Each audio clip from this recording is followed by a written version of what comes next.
Hi, it's Christopher Dean, and welcome to part 19 of a tutorial series where we build a design system in Sketch. In this episode, we're doing some more community updates. We're going to be looking at Anima App's new padding feature, update our tabs with some underline options, introduce an additional full-width artboard, and do a bit of cleanup.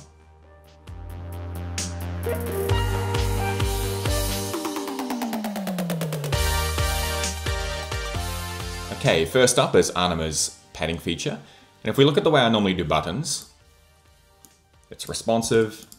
You can add a label. Read more here. You can resize it out to as wide as you want. And it keeps things consistent. That's why I have the default button width at 208. If we look at the one that's been done with the padding feature, if I enter the same label, the whole button expands and the padding stays consistent on the left and right. So that's a choice for you to make. If you want consistent buttons that even if you've got two placed next to each other, they are the same size, maybe go with the left. If you're not concerned with that and the buttons can be different widths, then go with this technique. And if I go and remove that label, it just snaps back into size, whereas this one stays the same width. The second way we can use the padding feature is in cards that expand in height the more text you put into them. So if we look at this one, this is a modified card from the last part of this tutorial series. I'm going to copy and paste that text at the bottom. Okay, the card automatically expanded. If I remove all the text, the card snaps into a height that is created by all the content that's inside it. And later on, when we create these for the design system, I'll show you how to do them. The next one is tabs that automatically expand depending on the content that's inside them. So if we change this to home, everything else resized next to it. If we change this to about, the same happened. If I make that twice as wide, it's just going to push everything else out. And up until now, that's been quite hard to achieve. Okay, I'm just going to pull back. This is the preparation file. Let's jump into Abstract, create a new branch, and get these going in the design system. In Abstract, I'm going to go to the top right and select New Branch. Let's call this Community Updates.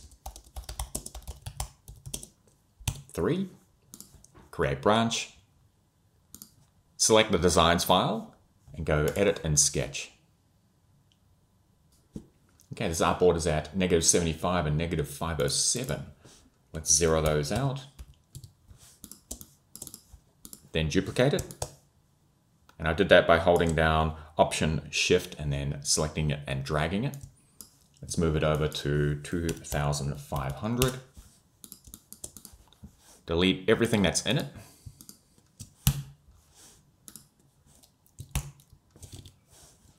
Turn on layout. I'll put that in my toolbar up the top. And let's drop one of our pre-existing buttons in there. I'm going to go to the library, select button, button primary, primary default. Let's zoom in, just place that somewhere like that. And now we're going to go back to the library and create this button there. In Abstract, select the library and go Edit in Sketch. Go to the Symbols page. Zoom out. Go and find where our buttons are.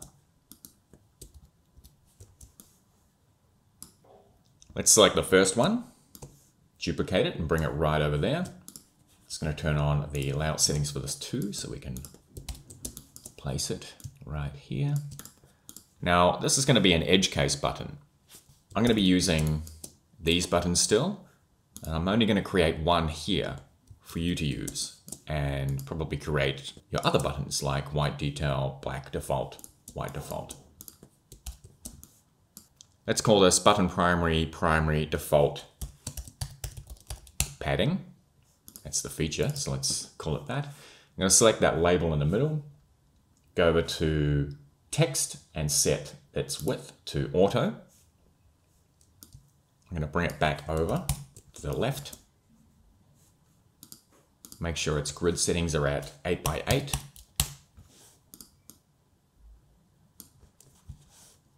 Place it 16 pixels away from the left. I'm going to resize this in until it hits the right-hand side of that text. And then up in its width, add plus 16. Now that's going to give it a funny width of 69. But if we want this to be driven by the width of the label, that's what we're going to have to do. Now let's select the symbol itself, uncheck Adjust Content on Resize and change that to 69.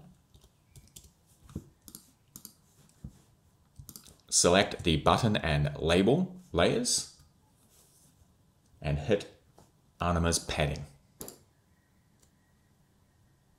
Okay, that's pretty much the same settings we had before.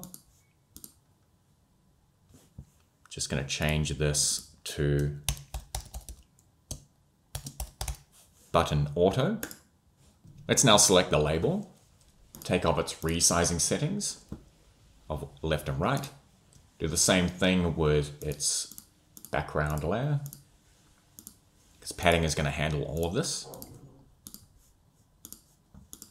Save where we are and go place it in the designs file. Let's go to the library, go to button, button primary, primary default padding. Drop it into place and change its label.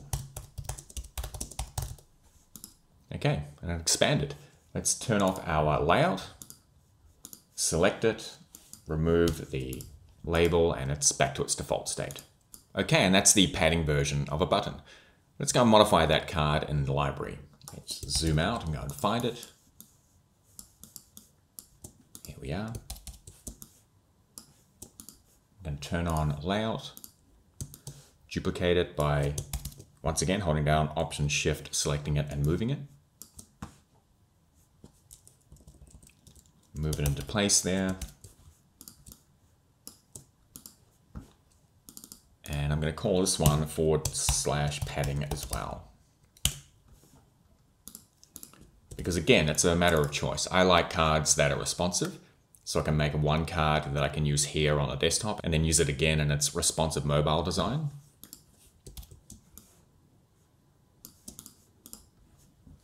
Let's select content and byline and group them.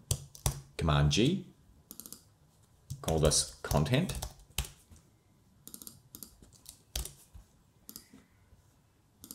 Change the content folder inside it to text.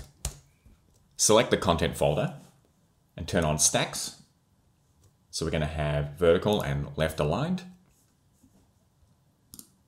Select the text folder and turn on stacks. Vertical left align again. We're going to move byline up. I'm going to select the content folder again and go and look at the stack settings. Okay, we want to change this to something like 16. Let's turn off Adjust Content on Resize and resize this to 344 for the size of the symbol and the background layer.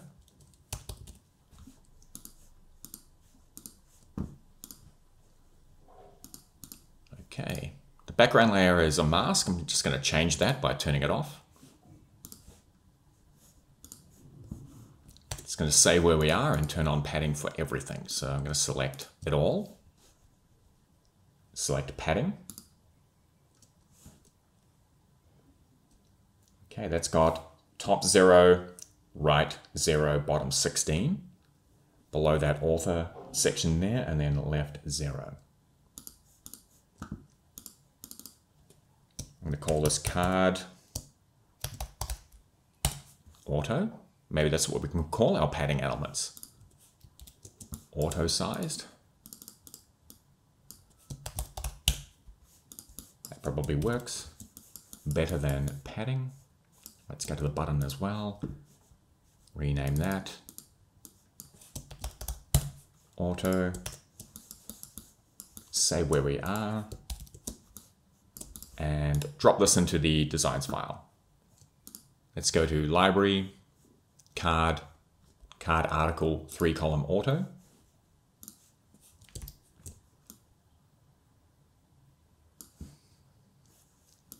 And I just remembered why that has a mask on it. So we can have a rounded corner at the top, left and right. Let's go back and change it back. Turn it back into a mask. Save it. Go back to the designs file.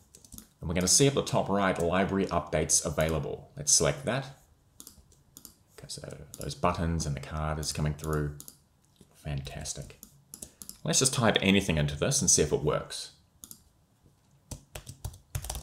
Call that design. It's a heading that goes over 2 lines. We've all used that one. And is longer. Okay, let's select that text and add a long description about the article that you're about to read. Okay, that worked. And then author, of course, can be my name.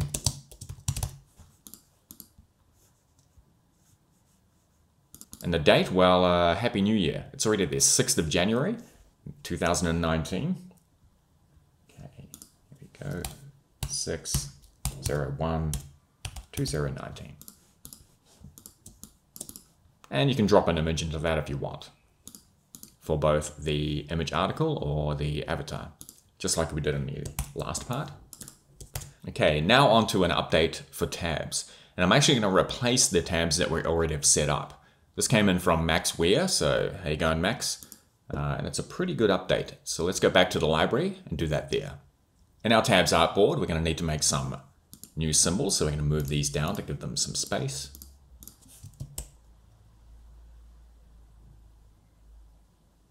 That should be enough. I'm going to rename these from tab active to tab text /active and tab text /inactive. I'm going to select both the labels and change their text width to auto. I'm going to make them both sit 24 pixels away from the left. Let's zoom in. Let's actually make that 32.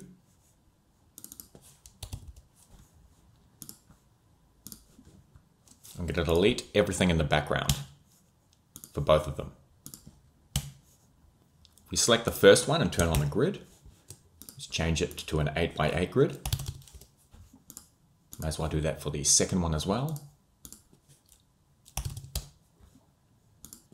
And do the same thing we did with the padding version of the button.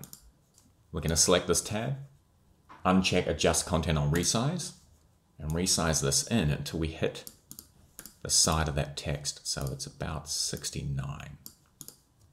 Then I'm going to go back up and in its width put plus 32. Let's do that for the other one as well. So what's the size of that? 101. Let's turn on our grid, move this over to there. Let's turn off the grids. I'm going to leave the background layout on just so I can rearrange things nicely. I'm going to select that first tab and duplicate it and move it down. I'm going to delete the label. I'm going to go /enabled. I'm going to add a white rectangle. I just did that from the toolbar. You can press R on your keyboard if you want. I'm going to change its color to color white. I'm going to zoom in, change its resizing to top, left, right, and bottom. And we're going to need a border at the bottom. Now on this system, I've only made one border. Let's go and find it. It's in the accordion artboard. Let's move in. Now this one has a line style in it with rounded curves. We're actually going to replace that with a rectangle. I'll press R on my keyboard. Draw one out. Change its color to light gray 1. Going to delete that line. The width of it is 688, so I'm going to copy that. Paste it into the width of the rectangle. Select the rectangle and go left, top, right, bottom in the resizing. Then I'm going to change the name to /light gray 1 /1px. I'm going to move that rectangle out of that folder and delete the folder. Okay, now this is set up properly. Just going to zoom out. Turn on the guide for this artboard. Go back in and duplicate this. Because the underline we want, or the bottom border we want, needs to be 2 pixels. And we're only going to need an active state one. So we're going to select this and change light gray 1 to secondary 1, which is the blue color, and 1 pixel to 2 pixels. Go back to our tabs artboard and drop it in here. Border has secondary 1. Here we go. Now this is only 101 width. So let's add that here. Change its resizing to left, bottom, right with a fixed size height.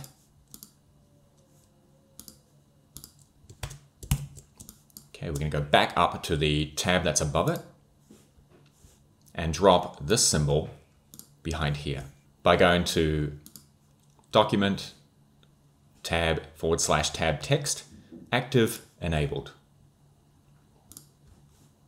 Let's move that to the bottom there.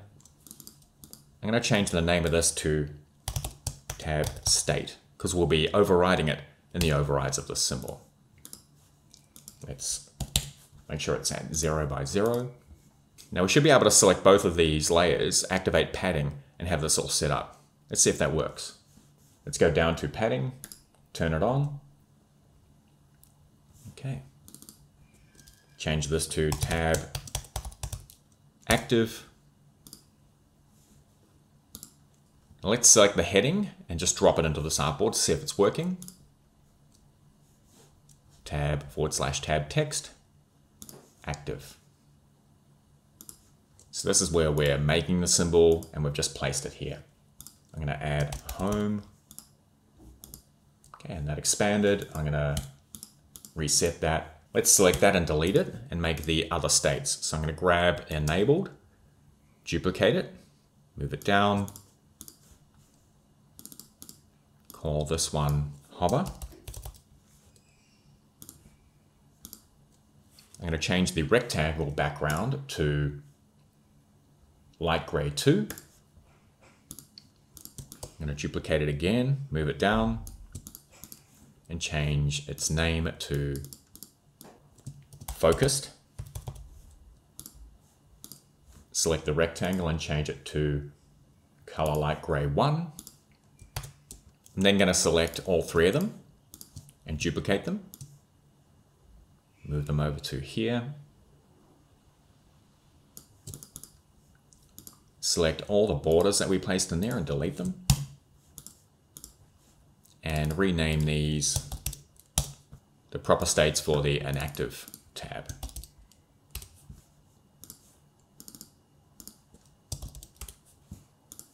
And we're going to place the enabled one into this symbol. So inactive enabled goes in there, gets zeroed out,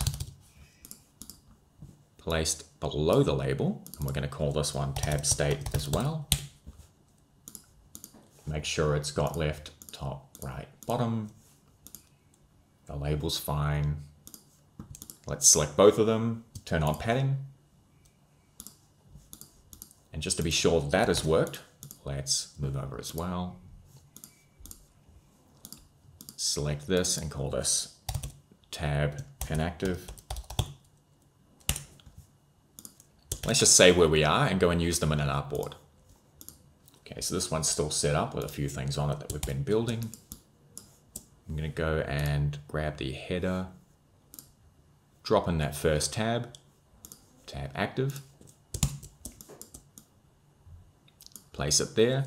I'm going to group it, call this tabs,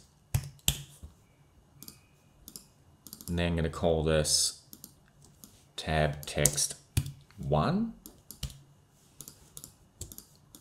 I'm going to select the tabs folder and go to Anima's stacks feature. Turn that on and go horizontal, vertically centered. I'm going to duplicate this 3 times. I'm going to select the 3 that we just created. Go over to symbol and swap it out to inactive. And change the names here to tab text 2, 3, and 4. Just going to turn off layout, add home. Okay, and I didn't push the width out. Let's go and find out why. Inside each one. Okay, let's take off the left and right pinning of the label and any resizing to any of the background layers.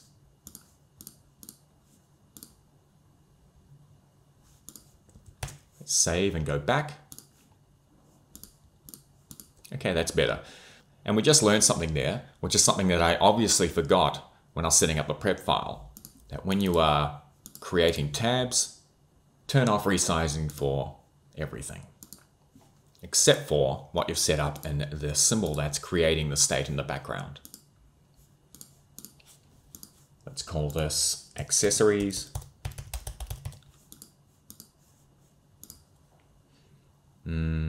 Furniture and sales. Okay, so we've got a set of tabs that expand and contract depending on the label width inside them. Let's select the first one and reset its label. Then the other 3 and do the same. Okay, next up is a couple of updates to artboards. If we turn on the layout settings for this one, go and have a look at it.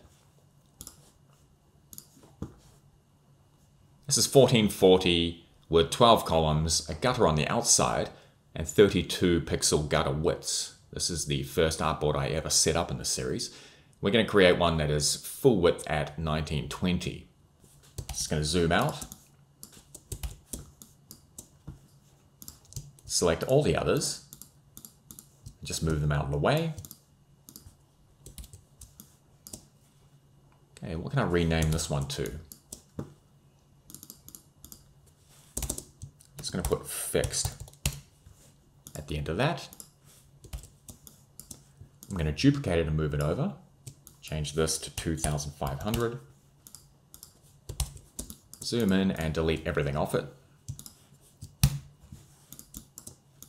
Change its name to full.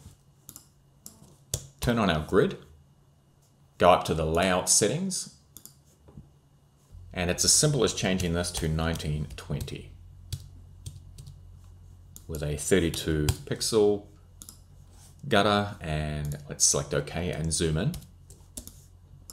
And everything is perfectly on a grid. There you go. You can turn the guides on and change the position of them if you want.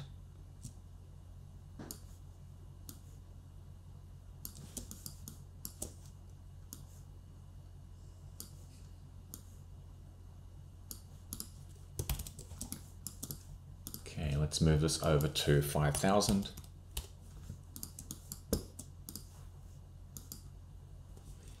$6,200.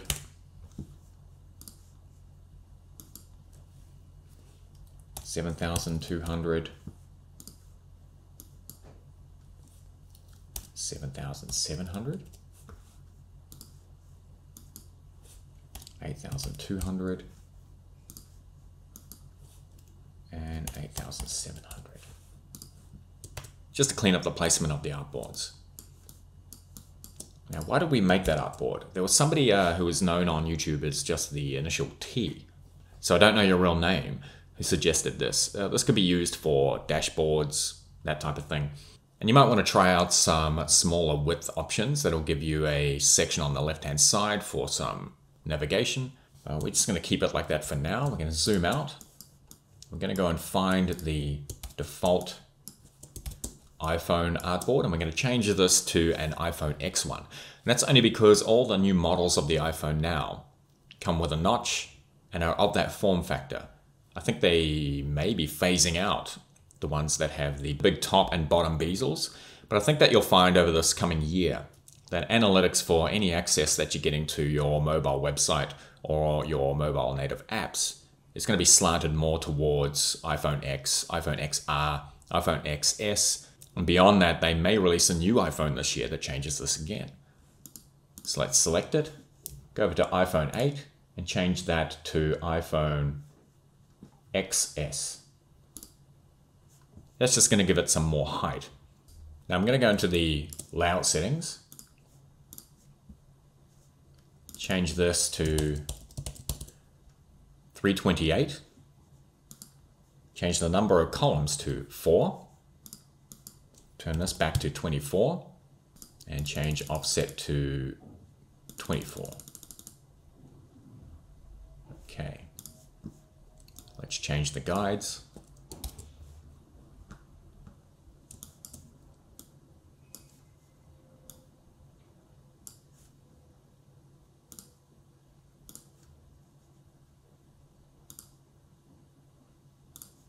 Okay, now why have I done this? Well, the iPhone XS gives you a bit more screen real estate, and content tends to look nicer if it's got more space on the left and the right. Once again, this is a personal preference thing. You can change it back if you want, but I'm just going to leave that like that for now. These can stay the way that they are. Okay, now let's do a bit of cleanup. And just looking here, I could probably move that over to 2200. That to 4200. Probably not 4400. 5600. 6500.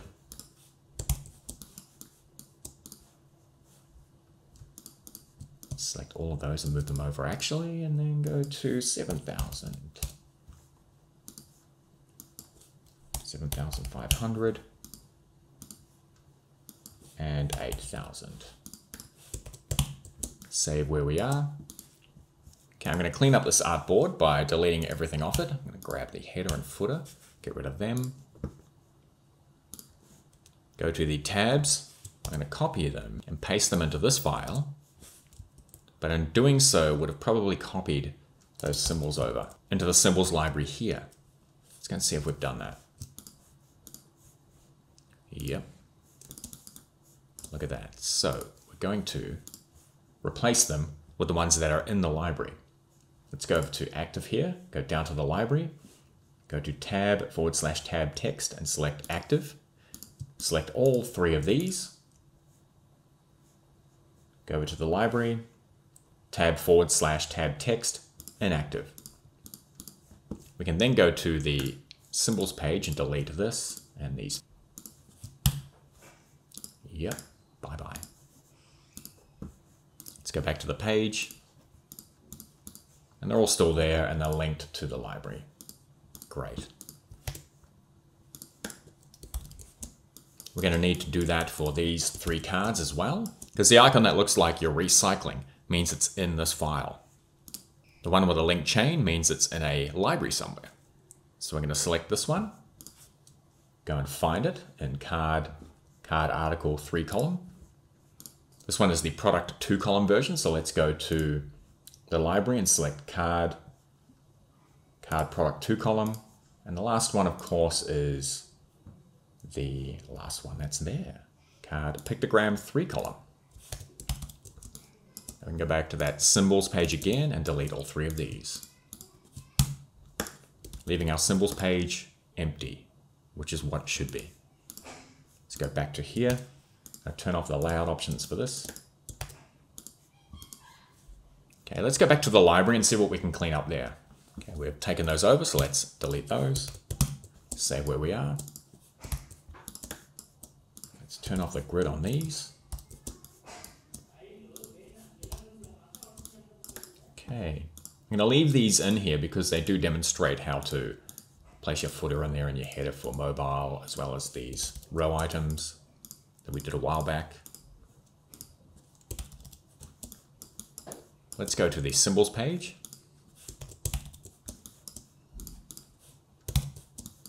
Move these layers back up.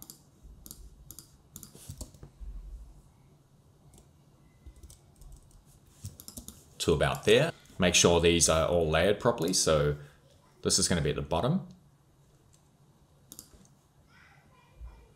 Its 3 states are going to be on top of it. Then this will be on top of that last one. Enabled, hover, and focused. I've just realized that hover doesn't have a capital.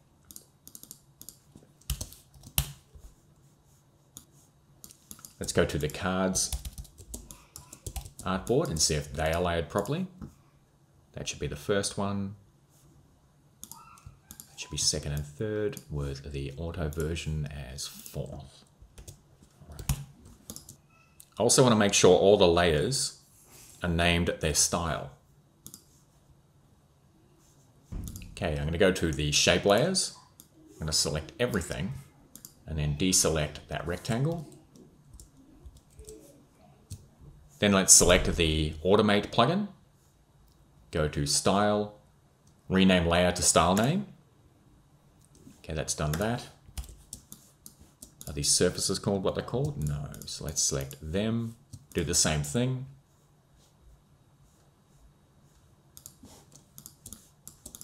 All the colors are fine.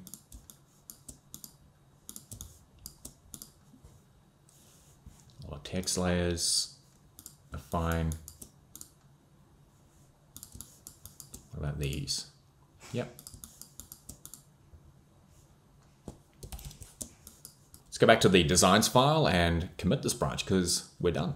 Okay, let's go to the bottom and in the abstract toolbar, let's select commit changes. Let's enter community updates 3, done. Select commit changes. Let's go back to abstract and see how that's going. Okay, and it's already finished syncing. We're going to go to branches, community updates. Select merge branch at the top right and select merge and archive. All right, we're done. Fantastic. Now the community update episodes are always fun for me to do. So if you have any suggestions, just put them in the comments section of one of the videos that you see something in, and I'll see how many of them I can actually do. But that's it for now.